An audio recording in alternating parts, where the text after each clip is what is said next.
धरती पर इंसानों को 100 करोड़ की आबादी तक पहुंचने में हजारों वर्ष लग गए, परंतु अगले 650 करोड़ लोगों का यह सफ़र केवल 200 सालों में ही पा लिया गया है। वैज्ञानिकों के अनुसार धरती के लिए केवल 200 करोड़ लोग पर्याप्त हैं। इसका मतलब हमें 550 करोड़ एक्स्ट्रा लोगों के लिए अपने रिसोर्सेज मैनेज करने पड़ेंगे। इस बढ़ती जनसंख्या के चलते फार्मिंग करने के तरीके भी बदल चुके हैं। आज हम आपके साथ एक ऐसा ही एग्जाम्पल शेयर करने जा रहे हैं। दोस्तों, मैं हूं आपका होस्ट उत्कर्ष और आप देख रहे हैं फ्रिंगो। आइए जानते हैं ऐसे ही एक उदाहरण की मदद से। ऑर्गेनिक फार्मिंग यानी जैविक खेती आज कई देशों में प्रचलन में है। कई देशों के किसान आज दीर्घकालिक खेती यानी लंबे समय तक चलने वाली खेती को लेकर भी काफ़ी प्रयोग कर रहे हैं।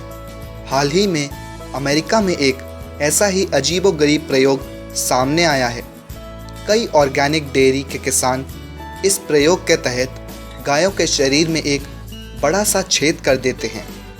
आपने शायद इस तरह की गाय को टीवी या इंटरनेट पर देखा ही होगा, लेकिन क्या आपको पता है कि इस गाय के पेट में इस सुराख की आखिर वजह क्या है? देखने में बेहद अजीब लगने वाला यह सुराख दरअसल गाय की आयु को बढ़ाने में कारगर साबित हुआ है। वैज्ञानिकों के लिए गाय के अंदरूनी हिस्से की जांच करना बेहद मुश्किल माना जाता है। ऐसे में गाय के शरीर में एक सुराख कर दिया जाता है। एक फिस्टुलेटेड गाय का पेट बाहरी दुनिया से जुड़ा हुआ होता है। इस सुराख को एक प्लास्टिक की रिंग से बंद कर दिया जाता है और इस सर्जरी के 1 महीने के अंदर गाय पूरी तरह से सहज हो जाती है। गाय के पेट में इस गड्ढे को बनाने का मकसद काफ़ी साफ है। इसके द्वारा वैज्ञानिक गाय की पाचन प्रक्रिया के बारे में पता लगा सकते हैं। गाय कौन सा खाना बेहतर तरीके से पचा सकती है और कौन से खाने से उसे दिक्कत होती है। यह सभी जानकारी इस प्रक्रिया के द्वारा पता लगाई जा सकती है। इससे गाय के पेट में रहने वाले बैक्टीरिया के बारे में भी आसानी से पता लगाया जा सकता है। यह फिस्टुला गाय के शरीर में जिस हिस्से में खुलता है उसे रूमेन कहा जाता है। गाय को खाना खिलाने के बाद वैज्ञानिक इस फिस्टुला का इस्तेमाल करते हैं ताकि पता लगाया जा सके कि गाय के शरीर में खाना किस स्तर पर पच रहा है। खास बात यह है कि गाय इस प्रक्रिया में विचलित नहीं होती है और आश्चर्यजनक रूप से यह गाय के लिए काफ़ी फायदेमंद है।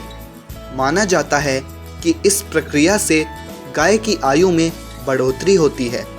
बीमार होने की स्थिति में गाय को दवाइयाँ सीधा पेट के रास्ते भी दी जा सकती हैं। इन फिस्टुलेटेड गायों के पेट में मौजूद माइक्रोब्स को परीक्षण के बाद दूसरे जानवरों में भी ट्रांसफ़र किया जाता है, लेकिन इस प्रक्रिया की कई लोग आलोचना भी करते हैं। गाय के शरीर का एक हिस्सा निकालकर उनके पेट के संवेदनशील हिस्से को एक्सपोज करने की यह प्रक्रिया पिछले कुछ समय से प्रचलन में है।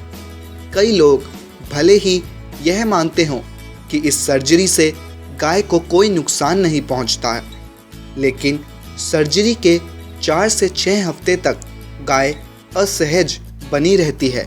इस प्रक्रिया के आलोचक इसे केवल मीट और डेयरी कंपनियों के फायदे के तौर पर ही देखते हैं। इसके बावजूद यह प्रक्रिया पिछले कुछ समय से सस्टेनेबल खेती का एक तरीका मानी जा रही है। आलोचकों का यह भी कहना है कि अमेरिका में मौजूद फेडरल एनिमल वेलफेयर एक्ट ही एकमात्र ऐसा कानून है जो एक्सपेरिमेंट किए जा रहे जानवरों के अधिकार के लिए बना है, लेकिन गाय जैसे जानवर जो खेती बाड़ी के काम में आते हैं उन पर यह कानून लागू ही नहीं होता। इसका मतलब साफ है कि इन फिस्टुलेटेड गायों के पास क्रूरता से निपटने के लिए किसी भी तरह की कानूनी प्रोटेक्शन नहीं है। दोस्तों, मैं जानता हूँ कि आजकल समय के अभाव के कारण मैं आप तक बहुत कम वीडियोस पहुँचा पा रहा हूँ, लेकिन यह मेरा आप सभी से वादा है कि अगले हफ्ते से मैं आपको हर हफ्ते 2 वीडियोस ज़रूर दिया करूँगा, जिससे आप लोगों का इंटरेस्ट हमारे चैनल में बना रहे। इसलिए अधिक से अधिक मात्रा में हमें अपने सुझाव कमेंट सेक्शन में ज़रूर दें और हमारी इस वीडियो को अधिक से अधिक मात्रा में लाइक और शेयर ज़रूर करें। धन्यवाद।